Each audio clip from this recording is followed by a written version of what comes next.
Hey, what's up, everybody? Welcome to that heavy metal podcast. My name is Alex Arson, and today we're talking to Will Berry, the drummer from Gore Fetish. We're talking about black metal and his solo project, Melchiah's Death.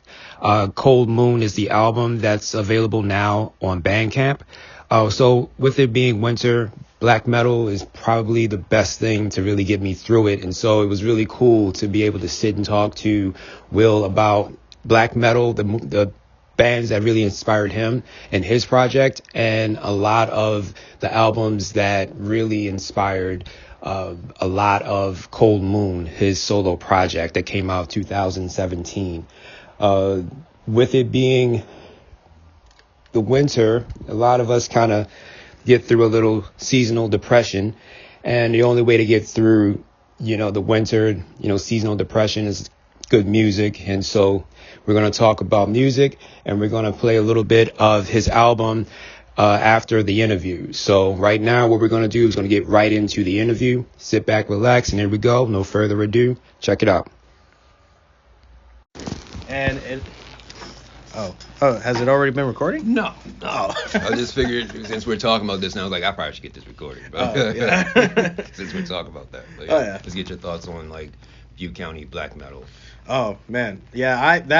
I basically coined that back in I want to say 2015 when I first put out the Melchiah's Death Cold Moon demo. I actually recorded that demo back in 2015, but I didn't get to release it until mid 2017. That's when I set up my Bandcamp and had CDs pressed, and I was hoping, and I started my own label that put it out, and I basically just did all that out of my own pockets. But that's when I first coined I think the term got coined back in 2017 when I was actually making the CDs, and then I put that on the inner liner things of the CD pretty much. So that was when that term got coined, and this term got coined after it was more than just Melchiah's Death. There was also Lingering Torment. There was also another solo war metal project at the time. I forgot the name of it, but I do remember the guy who started it. He originally started it back in, I think, the Bay, but then he moved up here, and he kind of just he was more focused on just working pretty much. But I told him hey, if you ever want to get back into doing it, we got the instruments. I'd help out. It just never happened. But during the time that term got coined, it was only Melchiah's Death and at the time Lingering Torment. So we were basically the only black metal bands up in Butte County that was actually doing black metal. Now in these days, and then back then, the black metal scene was very secluded. Everyone didn't even know each other.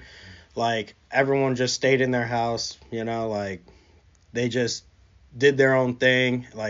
It was basically not even a scene, So when us in Lingering Torment started doing shows and stuff, we started seeing more people with Dark Throne back patches, Mayhem shirts coming out just to see us, Matter of fact, we started seeing that actually picked up with our first show that we did with Power from Hell as Lingering Torment.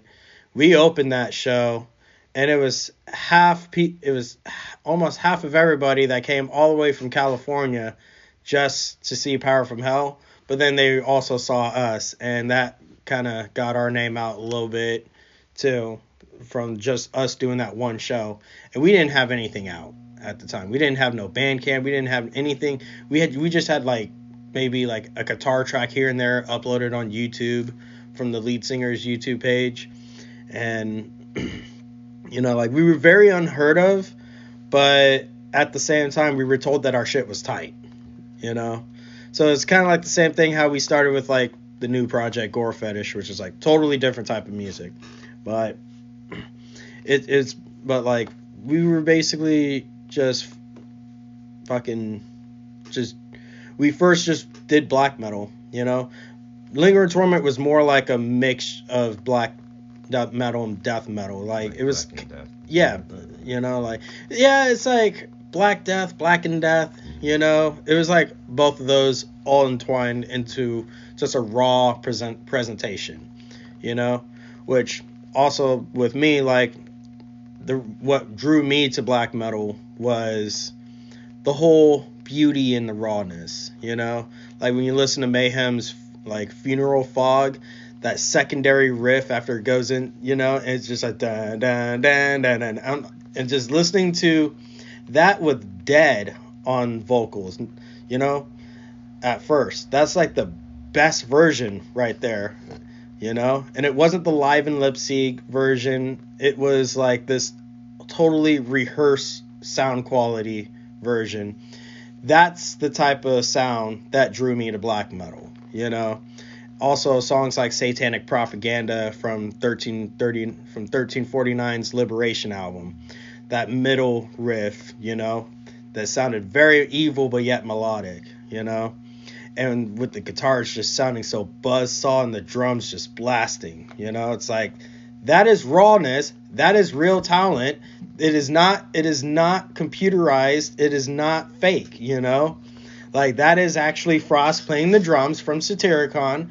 That is actually how the guitars actually sound, and the vocals, like, the beauty of black metal was, like, to me, and it was a lot of the Norwegian sound too, because if it wasn't for Norway scene back in the 90s, the beauty in black metal that I fell in love with, I probably would have just been attracted to black metal just for the rawness, you know, at the same time. But I wouldn't have had like such a deep connection with it if it wasn't for the Norwegian scene. If it wasn't for the Norwegian bands at first, you know, even the one who shall not be named, you know, we're just gonna call him Mr. Burzum, you know.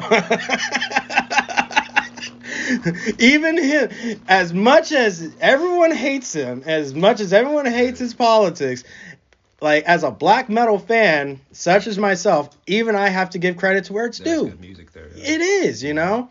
You can make fun of his vocals. Yeah, they were very laughable, but when you actually sat down and actually listened to it, it's like, you know, it becomes more laughable the more you actually start to understand where these guys were coming from, you know?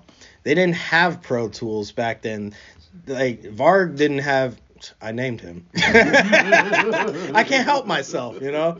Varg didn't have the freaking tools that Immortal had when they did their debut, you know? But yet, his stuff still actually sounded good. He still knows how to play, like, those melodies on guitars, you know? And that was his raw skill, you know? Even the drums, yeah. On the self-titled Burzum album, they sounded like shit. Hell, they probably sound worse than mine. Actually, I can't say that. I think my drums actually sound worse than his on that album. But that's the thing. I wanted to know, how did you create your particular sound on your own, and how did you create your particular version of black metal or Butte County black metal? Like, how did you record that, especially as like a one-man band? Oh, well, I didn't have my own guitar at the time. I actually would have to sneak into my brother's room, because I first started my project under the name Miz, which was the African language for mist. Then later on, because I'm also a gamer, my favorite video game series of all time is Legacy of Kain Soul Reaver. So the very first boss battle of that game was Melchiah, one of the main character's brothers. And his death, to me, was the most gruesome, and it stuck in my mind, you know? The death of Melchiah in the game was so gruesome that I was like, you know what? I'm gonna rename my project after this scene, and I'm gonna call it Melchiah's Death. Just being grounded into a pulp, into like red mush, you know, like from a ceiling grinder.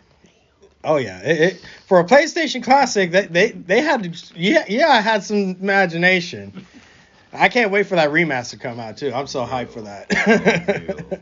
Yeah, but that's where I got the name. That's where I got the last name for my solo project, was from that game. And the first demo, like, I actually recorded 2 different demos. one I never released whatsoever. I actually still only have that demo just on one cassette tape. So that's the only copy of that demo that's existed. The Cold Moon demo was the one that actually got released.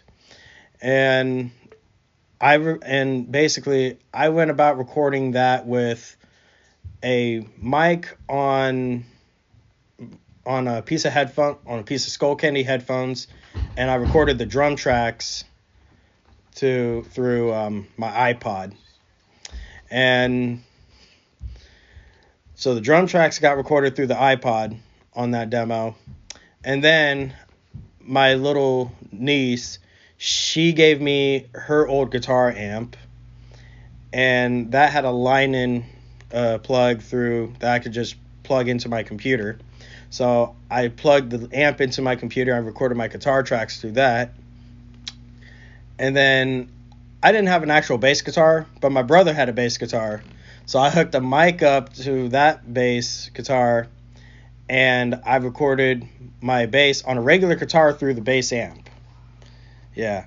I got really creative. And then I used a gaming headset to record my vocals. So I straight up went like Burzum Philosophem style with the vocals. Just using everything at your disposal. Exactly, because that's the type of black metal that I grew up listening to. Mm-hmm. You know, that was the black metal that got me into black metal. The artists that did not have these Pro Tools, they used what they had at home. You know, it's like you gotta start somewhere. You know. And then, it's like Mayhem started the same way, and look at them, you know?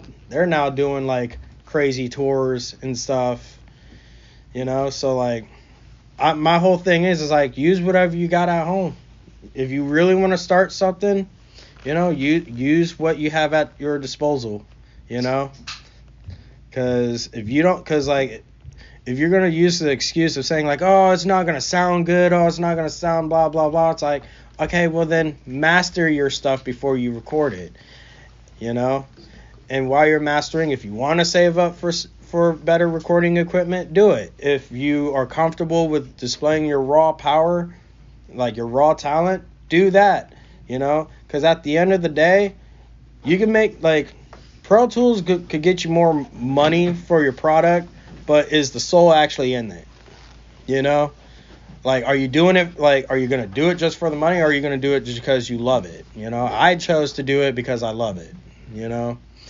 That's what, black metal is my most favorite genre to play. I love playing in Gore Fetish. I love also doing death metal, you know?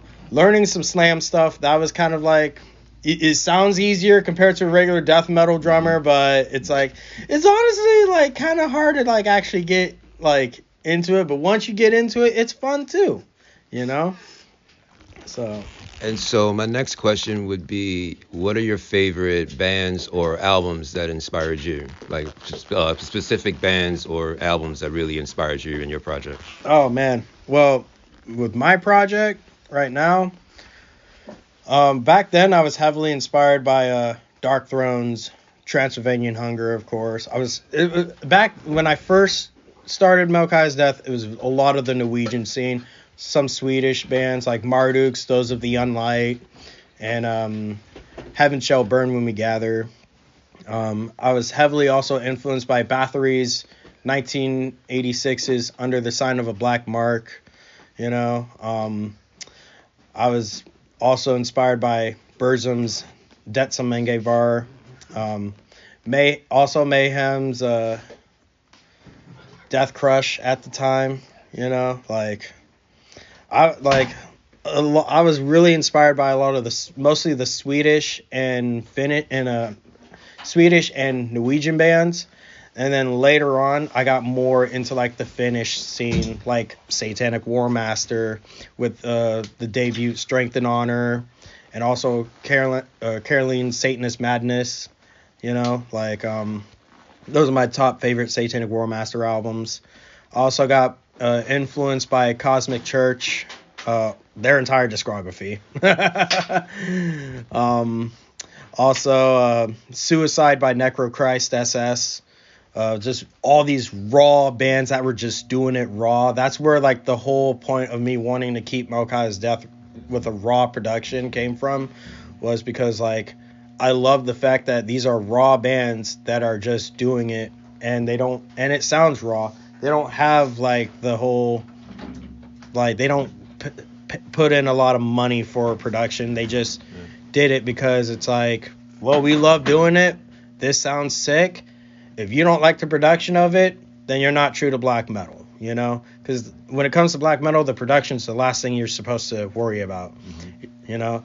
To me, what matters the most is like, do you have the heart? Does it have the heart? Does it have the sound? Like, is it actually real, you know?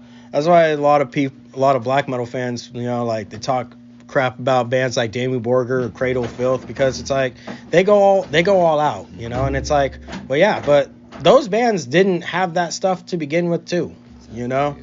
They didn't start out with that stuff. They later on got in that stuff, you know. But and just evolve from there. Yeah. But there's a difference between like actually like still staying true to what your original sound is, but yet involving your original sound, or just flat out just you're going from like playing like melodic symphonic riffs, just playing downright evil riffs, you know? It's like, where's the symphonicism in it? Where's the melodicism in it? It's all gone, you know? That's why I always say the last good Damien Borger album there was Stormblast, you know, because that was the last good album to me from them, because after that they just started to try to sound as evil as they possibly can with keyboards, you know, and it's just like, well, now this is just boring. Now you guys are just trying to copy Cradle of Filth, you know, or vice versa, you know. Yeah. It's like, and so my last question is there any new shows or music from Gore Fetish for the rest of the year or next year? Anything coming up soon? We are actually in the process of working on new music right now. We're taking a hiatus on shows until the least February, I believe. Not February for Gore Fetish. We're not going to put a time on what we're doing. We're going to take time to write the new music. Yeah, pretty much. So there is no time limit on playing shows again. We'll announce it when the time comes. Yeah, pretty much. I don't know if you got that. It's supposed to be my day. No, I'm kidding. I'm playing. But no, like, we are taking our time with Gore Fetish. We're just more, as of right now, we're more focused on writing new music, because we've been playing the same set list for about like almost 2, 3, 4 years now or so.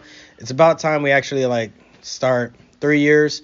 It's about time we actually start like writing newer songs. We're still finishing up the new album, you know. We just got some sound designs left, but I think that's about it. Maybe like some level adjustments here and there, but that album's almost done. It's almost ready, you know. And once that gets done, we'll actually we'll put out a release date. We're just kind of taking our time with everything right now, pretty much, because a lot of us, we all have like regular jobs and stuff, so like we got to keep up on that. But we are working, you know. We are doing our thing, you know.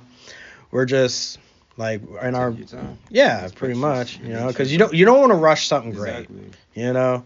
Like if you really care about something, you gotta allow yourself to take that time, you know. You gotta go about things accordingly. So that's what we're trying to do, you know. And I think so far we're being successful. Keep it going. Yeah, exactly. You know. Right. All right. Thank you, everybody, for tuning in. Thank you for supporting the podcast. Thank you to the guys in Gore Fetish. Thank you to Will for giving me his time so I can interview him for this. That interview was really actually helpful, because talking about seasonal depression, black metal kind of gets me through it. I figured if they can make it through the snow, if they can make it through the, cold weather like that, then I can make it over here too, you know. So I was really looking forward to that interview, and it really helped out a lot. Learning about some new songs and some new albums, and finding out more about Butte County black metal. So I want to say thank you to everyone for checking out and supporting the podcast. And so enough of that. Let's just get into it. Here's a single from Cold Moon called Inhaling Black Fire. You can check it out on Bandcamp. Malachi is Death, Cold Moon on Bandcamp. All right. Thank you guys. See you in the next one.